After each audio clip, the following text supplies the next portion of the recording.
जैसी करनी वैसी भरनी। सरस्वती भूख से परेशान हो गई थी।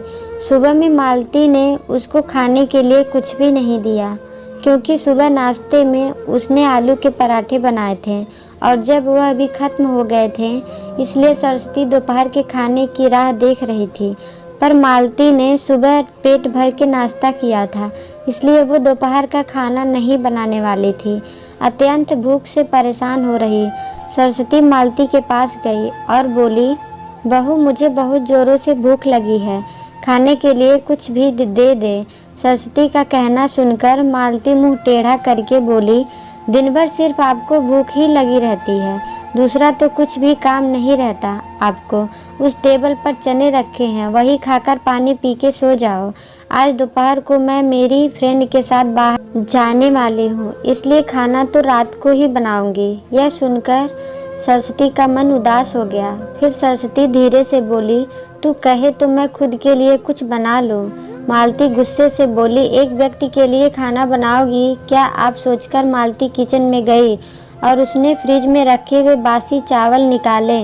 अचार के साथ वह चावल एक थाली में परोसकर सरस्वती के आगे रखकर बोली कि खा लो।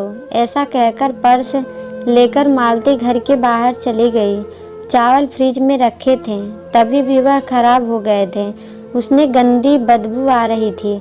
सरस्वती ने गुस्से से वह चावल निकालकर अपने लिए गरम गरम खिचड़ी पकाई और पुदीने की चटनी के साथ खाई और सब बर्तन घिसकर किचन साफ किया और चुपके से अपने रूम में जाकर सो गई।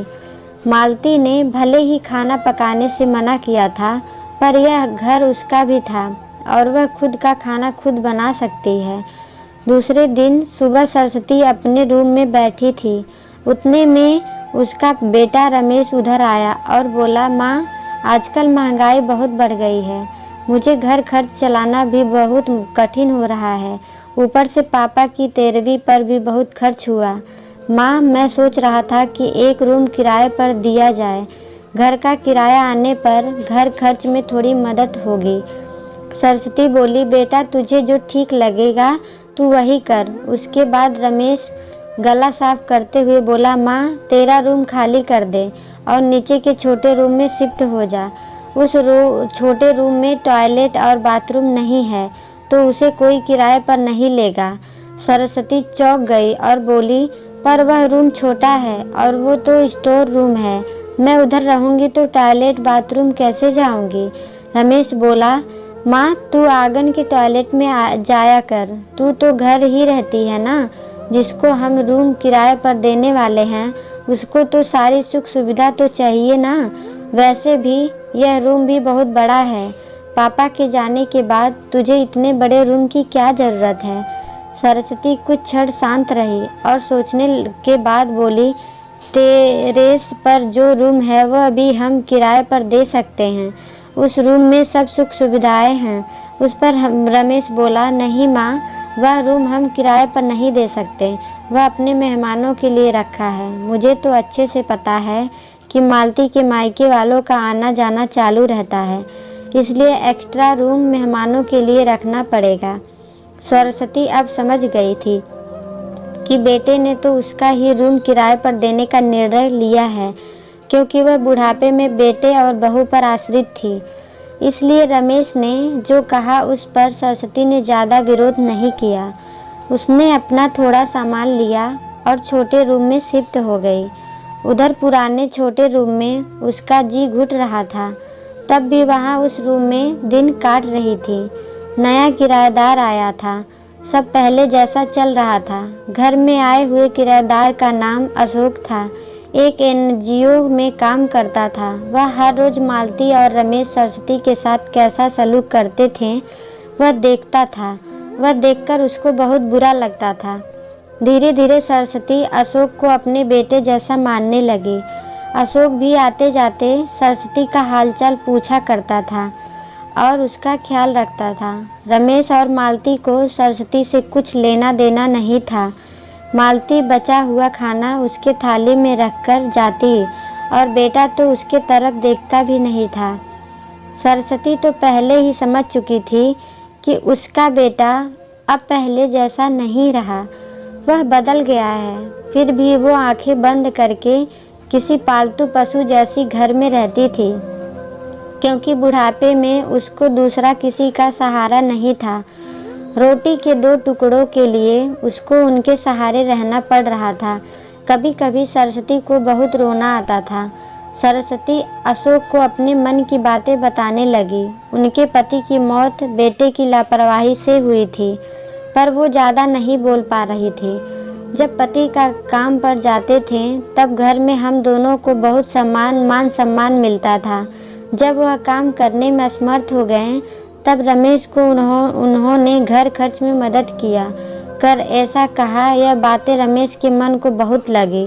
जब तक पति घर चला रहे थे रमेश अपने सब पैसे बचा लेता था, पर अब शर्म से और मजबूरी से उनको घर खर्च चलाना पड़ रहा था। धीरे धीरे माँ बाप का खर्च उसको बोझ लग रहा था, लेकिन वह स्पष्ट रूप से कुछ भी नहीं कह सकता था। इस बीच पति का स्वार्थ बहुत बिगड़ गया और वह चल बसे। डॉक्टर के पास जाने से पता चला कि उनको निमोनिया हुआ था। डॉक्टर थोड़ी महंगी दवाई लिखकर देते थे तो रमेश पैसे बचाने चाहिए, इसलिए रमेश आधी दवाई लेकर आता था। शुरू में पति का स्वास्थ्य सुधर गया था, तब रमेश ने उनकी गोलियां औषधि बंद कर दी थी। पति भी इन चीज़ों पर ध्यान नहीं देते थे, लेकिन एक रात में उन्हें सांस लेने में बहुत परेशानी हुई। सरस्वती बहुत घबरा गई और वह भाग भाग के गई और रमेश के कमरे का दरवाज़ा ठोकने लगी और कहने लगी कि पापा का स्वास्थ्य बहुत बिगड़ गया है, चल हम उन्हें डॉक्टर के पास लेकर जाते हैं। उस पर रमेश बोला, माँ मुझे अब सोने दो, मुझे बहुत नींद आ रही है, हम सुबह पापा को डॉक्टर के पास लेकर जाएंगे। ऐसा कहकर उसे दरवाज़ा बंद कर लिया था। सरस्वती रात भर पति के तकिए के पास चिंतित बैठी रही। कभी छाती को तेल लगाकर मालिश कर रही थी तो कभी भाप दे रही थी, पर भगवान को कुछ अलग स्वीकार था। सुबह तक उनकी मृत्यु हो गई थी। घर में कब्रिस्तान जैसी शांति थी। रमेश रोने का नाटक करने लगा। मालती तो ऐसे रो रही थी कि जैसे उसको स्वास्थ्य में ससुर चले गए। इस बात पर बहुत दुख हो रहा था। सबसे ज़्यादा धक्का लगा सिर्फ सरस्वती को, पर वह कुछ बोल नहीं पा रही थी।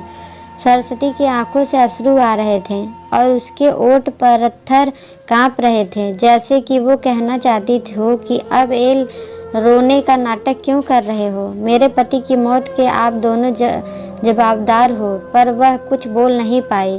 क्रियाकर्म कर दिया गया। सरस्वती के दिमाग में हमेशा एक बात चलती थी, रमेश ने लापरवाही नहीं की होती तो आज मेरे पति जिंदा होते। उनकी मौत के बाद मालती और रमेश का व्यवहार बहुत बदल गया था। सरस्वती को भी उनके व्यवहार की आदत पड़ गई थी, इसलिए वह उनकी तरफ से कोई भी अपेक्षा नहीं रखती थी, पर उसका मन उसे अंदर ही अंदर उसे खाए जा रहा था। ऐसी औलाद को सबक भी नहीं सिखा सकते। एक दिन उनका किराएदार अशोक उसके पास आया और सरस्वती को कुछ बातें उसने समझाई। वह बातें सुनकर सरस्वती की आंखों में एक नई उम्मीद जगी। दूसरे दिन सुबह सरस्वती मालती और रमेश के पास आई और बोली, मुझे तुम दोनों से बहुत ज़रूरी बात करनी है। मुझे ऐसा लग रहा है कि तुम दोनों को मेरे साथ रहने में प्रॉब्लम है, इसलिए मैंने सोचा कि मैं वृद्धाश्रम में रहूँगी। सरस्वती का कहना सुनकर मालती बहुत खुश हो गई। रमेश ने थोड़ा दुखी होने का नाटक किया। फिर थोड़ी देर में सरस्वती ने उन दोनों के चेहरे के हाव भाव देख और बोली, रमेश तुझे दुखी होने की ज़रूरत नहीं है और मालती तुझे इतना खुश होने की ज़रूरत नहीं है, पहले मेरी सब बातें सुन लो। और सरस्वती हंसकर बोली, यह बातें सच्ची है कि वृद्धाश्रम में मैं रहूँगी, पर मैं इस घर से कहीं नहीं जाऊँगी। मैं इस घर को ही वृद्धाश्रम बनाऊँगी। अब यहाँ तुम्हारे जैसे स्वार्थी बेटे और बहू यहाँ नहीं रहेंगे, मेरे जैसे बूढ़े लोग यहाँ रहेंगे। ये मेरा आखिरी निर्णय है। यह सुनकर रमेश और मालती दोनों ही चौंक गए। रमेश और मालती एक दूसरे की तरफ देखने लगे। उन दोनों ने सोचा था कि सरस्वती घर छोड़कर चली जाएगी तो वह दोनों खुशी से रहेंगे। उनको लगा था कि अब उनको सरस्वती की जवाबदारी लेनी नहीं पड़ेगी, उसका ख्याल नहीं रखना पड़ेगा, पर इधर तो सब उल्टा हो गया था। सरस्वती का कहना सुनकर रमेश गुस्से से बोला, माँ तेरा दिमाग तो ठीक है ना, इस घर पर मेरा अधिकार है, फिर तू इस घर को कैसे वृद्धाश्रम बना सकती है? तू भूल रहा है बेटा, अभी तक ये घर मेरे ही नाम पर है। सरस्वती गुस्से से बोली, तुम दोनों ने मुझे बहुत परेशान किया है, छोटी छोटी बातों पर मेरा अपमान किया है, बीमारी के वक्त भी मुझ पर ध्यान नहीं दिया, खाने पीने के लिए भी मुझे बहुत तरसाया है, तेरे पिताजी भी मुझे छोड़कर चले गए। अगर मैंने कठोर निर्णय नहीं लिया तो मेरा भी वही हाल होगा जो तुम्हारे पापा का हुआ था। इसलिए मैंने सोचा कि मेरे बेटे के झूठे प्यार के जाल में फंसने से अच्छा है मैं अपने बारे में सोचूं। रमेश घुटनों में आश्रय दिया। अशोक की मदद से वृद्धाश्रम अच्छे से चलने लगा। दोस्तों, आजकल के लड़कों ने बूढ़े लोगों के साथ गैर व्यवहार किया तो बूढ़े लोग भी कठोर निर्णय ले सकते हैं। आपको ये कहानी कैसी लगी हमें कमेंट बॉक्स में ज़रूर बताएं। अगर आपको ये कहानी अच्छी लगी हो तो लाइक करें, शेयर करें और ऐसे ही कहानियों के लिए हमारे चैनल को सब्सक्राइब जरूर करें। वीडियो देखने के लिए आपका धन्यवाद।